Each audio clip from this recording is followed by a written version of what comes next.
right, my friends, so here we are, lesson 5. This has got to be one of the most valuable lessons ever. And that is taking things personally. Taking things personally. So what does that mean?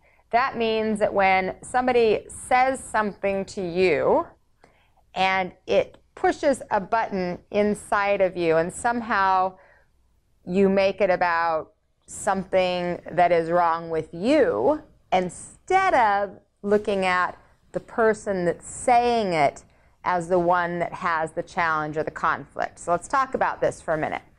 So taking things personally is rampant. People do it all the time. That's why we have so much trouble with miscommunication, because people hear based on what their own life experience, perceptions, challenges, conflicts, and internal triggers are.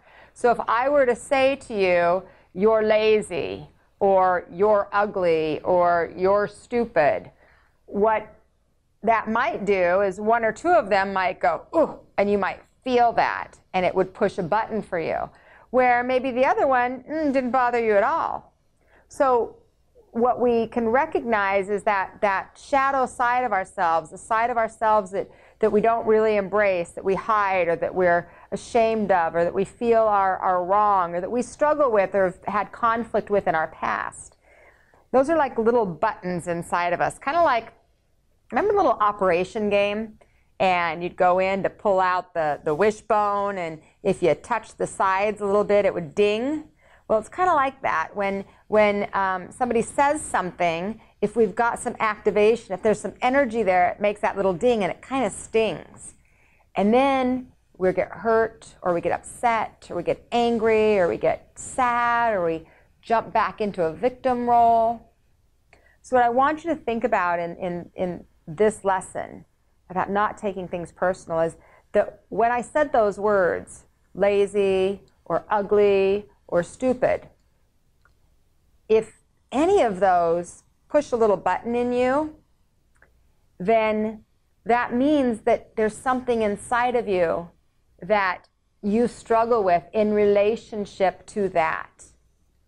But if none of those things push buttons for you, then what you would recognize is that that's just me talking. And you wouldn't take offense to it. You see, we have a tendency to, if somebody says something to us that pisses us off, that hurts us, that aggravates us, that makes us angry, we have a tendency to go, well, that jerk, that asshole, that whatever. And what I want to suggest is, yeah, they could still be that. But if it's pushing a button in you, that's yours. So I'll give you an example.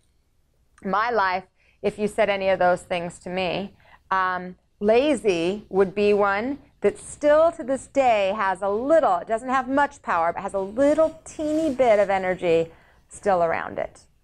Now, why? Because when I was growing up, that was a big deal in our house. You weren't allowed to just sit. You couldn't just be. You had to constantly be doing, to the point that I would keep a little Windex bottle and paper towels under my bed, so if I heard my dad going down the stairs, because it was my dad that was the one that never wanted us to just be in the beingness. It's like you didn't have value if you weren't doing. So I would keep that Windex and the paper towels there so that if my dad came down the stairs, I could jump up and act as if I were doing something, so that I would have value, so that I would feel deserving of his attention, so that I wouldn't get in trouble. And so that could be a button.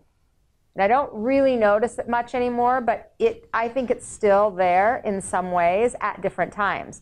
But if you called me ugly or you called me stupid, those wouldn't be buttons for me. But back in the day, 30 years ago, stupid would have been a button for me.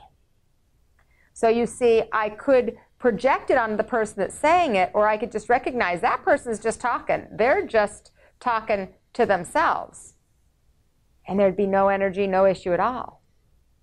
But you see, if I feel it, well then that's mine to work out, right? So that's mine. So what I find is that one of the greatest challenges is that we have this past pain, and sometimes we don't know what it is. So we have these people that come along in our lives, and they show us all different aspects of things that we could look at within us to heal some of the pain within us. So if somebody said that to me, and I had that button push, then I would be grateful for the fact that I have the awareness now. Ooh, there's still some energy around that. Sonny, this is an area you want to work on. And that's what I'm going to suggest that you do as well, my friends, is start to look at those areas that really push your buttons, that really piss you off and really get you in a frustrated place. And maybe it's because there's some unresolved energy and emotion there. One of my favorite sayings, and this is what I want you to remember, is your opinion of me is none of my business. What does that mean?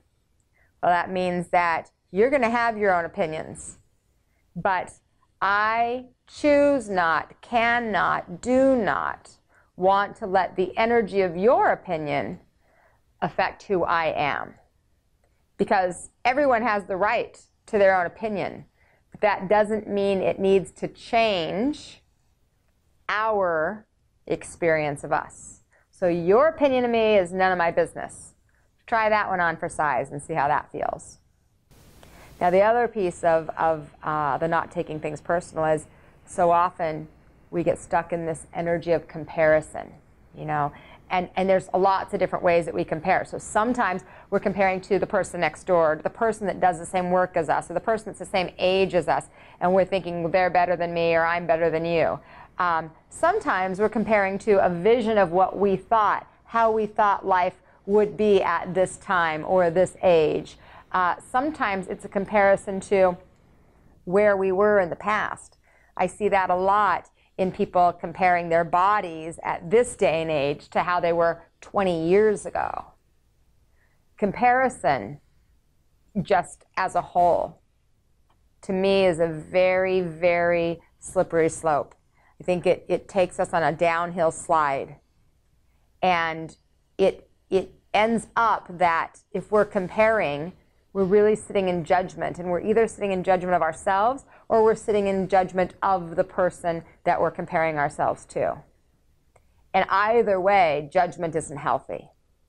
So what I've done is I've included here in the resources tab, I've included the comparison poem.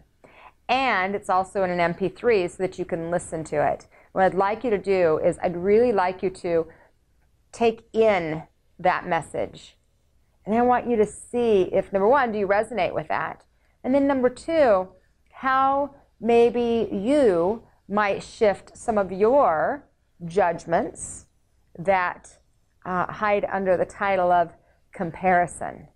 Because the reality is, my friends, we all are unique individuals, and we have a right to show up in our light. And when we judge ourselves or others, that light is dimmed. So go check out the resources tab, check out the comparison poem, take that in, embody that, and I'll see you in lesson 6.